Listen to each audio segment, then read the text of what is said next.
Chapitre 12. Jésus se mit ensuite à leur parler en parabole. Un homme planta une vigne.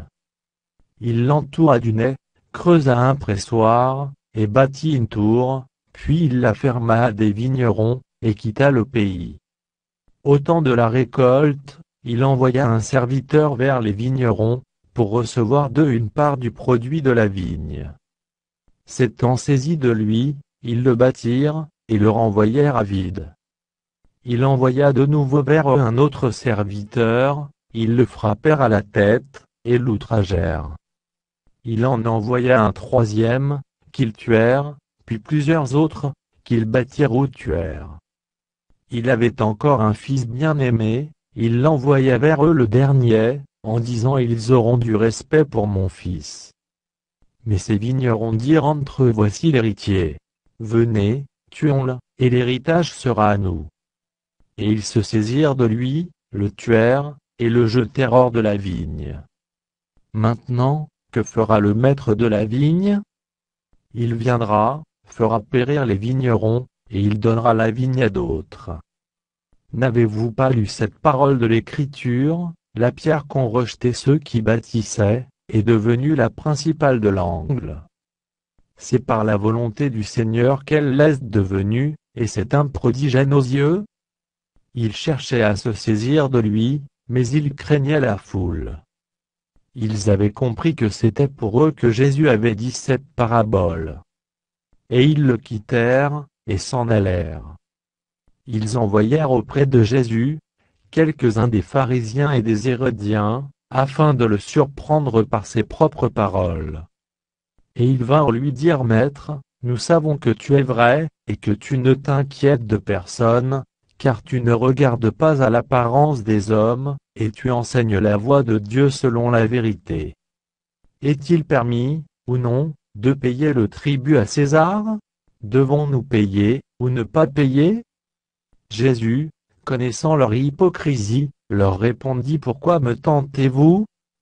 Apportez-moi un denier, afin que je le voie. » Ils en apportèrent un, et Jésus leur demanda de qui sont cette effigie et cette inscription.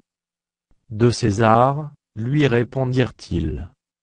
Alors il leur dit « Rendez à César ce qui est à César, et à Dieu ce qui est à Dieu. » Et ils furent à son égard dans l'étonnement.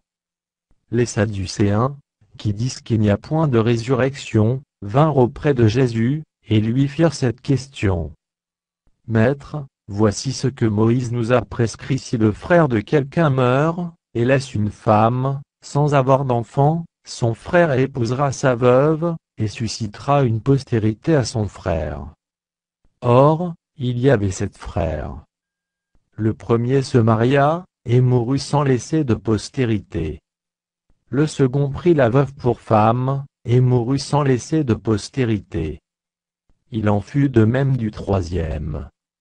Et aucun des 7 ne laissa de postérité.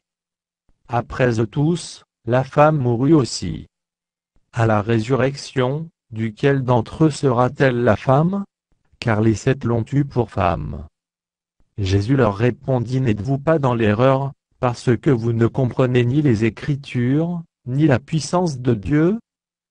Car, à la résurrection des morts, les hommes ne prendront point de femmes, ni les femmes de mari, mais ils seront comme les anges dans les cieux. Pour ce qui est de la résurrection des morts, n'avez-vous pas lu, dans le livre de Moïse, ce que Dieu lui dit, à propos du buisson: Je suis le Dieu d'Abraham, le Dieu d'Isaac, et le Dieu de Jacob? Dieu n'est pas Dieu des morts, mais des vivants. Vous êtes grandement dans l'erreur. » Un des scribes, qui les avait entendus discuter, sachant que Jésus avait bien répondu aux Sadducéens, s'approcha, et lui demanda quel est le premier de tous les commandements. Jésus répondit: Voici le premier: Écoute, Israël, le Seigneur, notre Dieu, est l'unique Seigneur. Et tu aimeras le Seigneur, ton Dieu, de tout ton cœur, de toute ton âme, de toute ta pensée, et de toute ta force. Voici le second: tu aimeras ton prochain comme toi-même. Il n'y a pas d'autre commandement plus grand que cela. Le scribe lui dit: Bien, Maître, tu as dit avec vérité que Dieu est unique, et qu'il n'y en a point d'autre que lui. Et que l'aimer de tout son cœur, de toute sa pensée, de toute son âme et de toute sa force, et aimer son prochain comme soi-même, c'est plus que tous les holocaustes et tous les sacrifices. Jésus, voyant qu'il avait répondu avec intelligence, lui dit: Tu n'es pas loin du royaume de Dieu. Et personne n'osa plus lui proposer des questions. Jésus, continuant à enseigner dans le temple, dit: Comment les scribes disent-ils que le Christ est fils de David? David lui-même, animé par l'Esprit Saint, a dit: Le Seigneur a dit à mon Seigneur: Assieds-toi à ma droite, jusqu'à ce que je fasse de tes ennemis ton marchepied. David lui-même l'appelle Seigneur. Comment donc est-il son fils?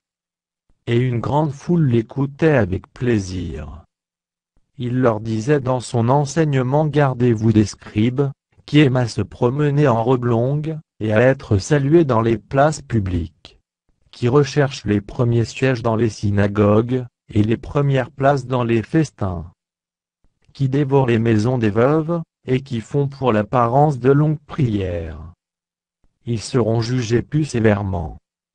Jésus, s'étant assis vis-à-vis du tronc, regardait comment la foule y mettait de l'argent. Plusieurs riches mettaient beaucoup. Il vint aussi une pauvre veuve, elle y mit 2 petites pièces, faisant un quart de sou.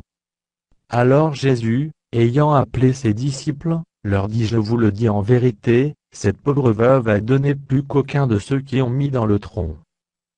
Car tous ont mis de leur superflu, mais elle a mis de son nécessaire, tout ce qu'elle possédait, tout ce qu'elle avait pour vivre.